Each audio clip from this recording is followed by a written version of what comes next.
What's up, everybody? Welcome to Podcast Now. I'm Alex, and in this video, I want to talk about Death Stranding 3. What are the odds of us getting it? What have we learned now that Death Stranding 2 is over, and kind of take it from there? Because look, Hideo Kojima has already talked about this, and he's talked about how he's not going to do a Death Stranding 3. His timeline seems pretty set in stone, of what we can kind of expect from him over the next 10 to 15 years, which includes games, and it probably includes movies as well, right? And his main line was, I, of course, don't have any plans to do that in terms of Death Stranding 3, but I already have a concept for another sequel. I am not going to make it myself, but if I passed it on to someone else, they could probably make it. So that was the line, and we got that like a month ago or something. It's quite a while ago before Death Stranding 2 came out. Now, we're going to spoil Death Stranding 2. Ready? Let's get into that. So, Death Stranding 2, I honestly did not think it would end so, like, kind of on the nose of setting up another one, because I had seen that quote. I saw that quote before Death Stranding 2 came out. And Death Stranding 2 ends, and obviously we have Elle Fanning's character of Tomorrow, or technically Lou, right? And she's standing there, and I love it. I think it's a great scene, looking through kind of a little bit of showing kind of the ramifications of what just happened. Rainey is able to have her kid and all that stuff. But, she's got the outfit, and she's kind of mixing and matching Sam's outfit along with Fragile's outfit, right? The double hand type thing. So you have her, and she's walking towards a plate gate, and that very much to me indicates there is a third game that can happen. Now, can and will, right? Those are different things. It can happen. Will it happen?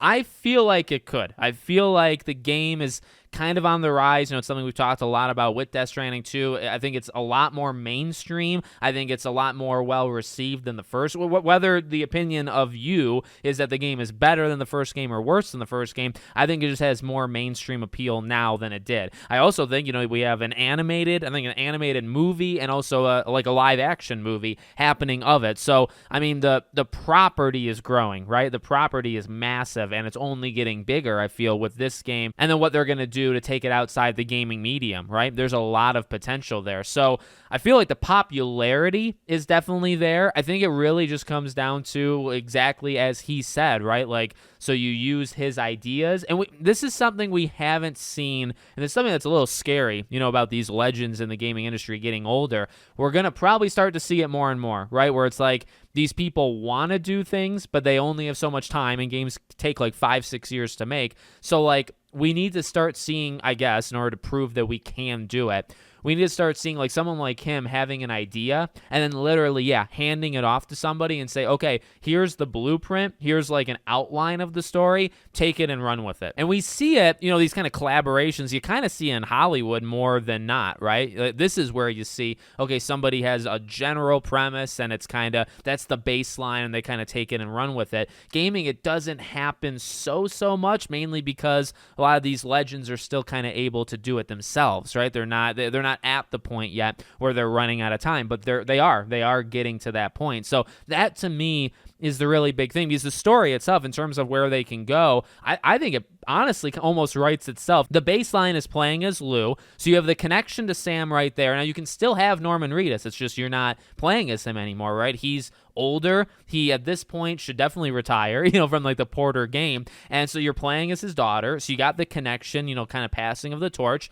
And she's freaking awesome, by the way, right? So not only, okay, in terms of the story, you have that connection. You have the built-in story of okay, well, this is only two parts of the way through, right? The idea is to unite all of the world. And so you've only done the U.S., you did Mexico, and then you've done Australia. And so, these plate gates in the lore, right, they pop up when you complete and you connect the entire, say, region, or I guess continent, we would say in this case, right? So, okay, because you connected all of Australia, a plate gate appears, and that's going to take you to the next part of the world. From there, you have brand new environments. From there, you have brand new BTs, and you have new, militia groups, right? They're not moles anymore in Death Stranding 2. BTs, now all of a sudden you have Watchers, where you didn't in the first game. So you have all of this. I mean, you're just putting her in a new spot, right? Which is kind of what you would do with Sam anyway, is you would say, okay, pick another continent, and then you could just kind of build it out. You'll have all the different kind of terrain that you would find in that area,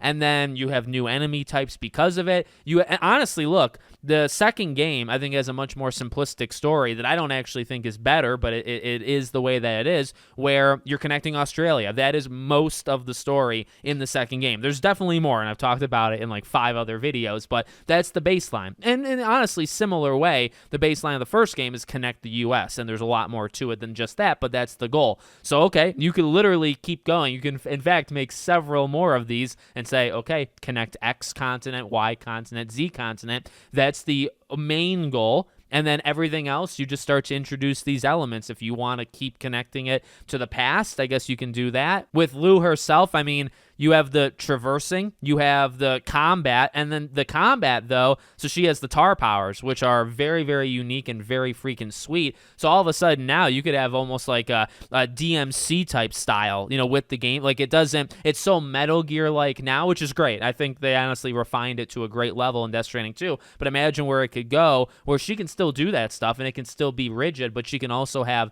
these tar powers where she's just popping in and out and just smoking people, and she has that age ability that she's learned to control where she can literally basically rot things by touching them. So the potential with the gameplay is to make it much more powerful, which, by the way, means you can have stronger enemies and just different enemies that can kind of match her. So that kind of writes itself in terms of how cool that would be. In terms of like the more niche story, you'd have to come up with that. Like, is Higgs ever truly gone? Like, you think he's definitely more gone because of the ending of Death Stranding 2 than he was in Death Stranding 1. Death Stranding 1, they just left him on the beach, and it's like, that's not a guarantee to get rid of somebody. Death Stranding 2 is definitely a lot more, but, they could play with the ideas of being, like, reborn, and I mean, they already play with themes, and your Ha and your Ka being split, and you can lose one but still kind of be around in the other. Like, they play around with that stuff all the time, so you can bring Higgs back, you could have a brand new villain, you could still play around with Amelie. I mean, now you have Lou being connected as like an extinction entity, so you have the end of the world type thing. You can do so much. So in terms of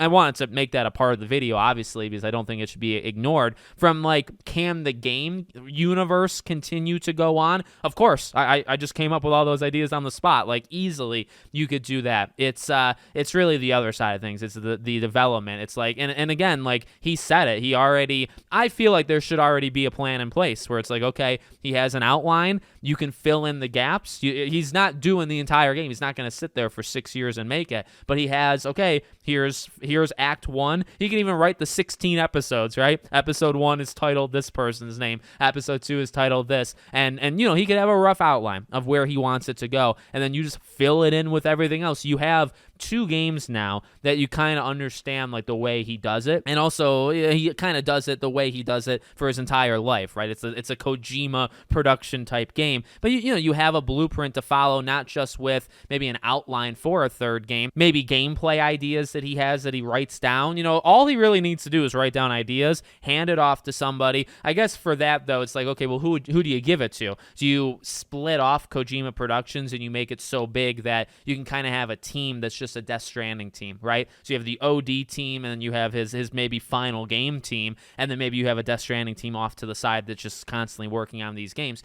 I feel like you could, because I feel like for as niche of a game as you might think Death Stranding could be, it has popularity. It's in a special spot because it's like, I don't think it's ready to retire. Like Death Stranding, the franchise. Like, it's, sometimes with a game, a franchise, when like, okay, enough's enough, or you look back at gaming franchises and saying, okay, it probably should have ended 3 games ago. Well, number one, Death Stranding's only had 2 games, and number 2, like there is, I would say, as we just talked about, there's a fair amount you can keep expanding. Like, this does not have to be the end. As I've said before, like, I think the story of 1 is actually better than the story of 2, but so much of 2 is actually better than 1. So it's like you kind of trade things. You can keep doing that. Maybe Lou is a better character than Sam, maybe a worse character, maybe the gameplay is better though than how Sam would play.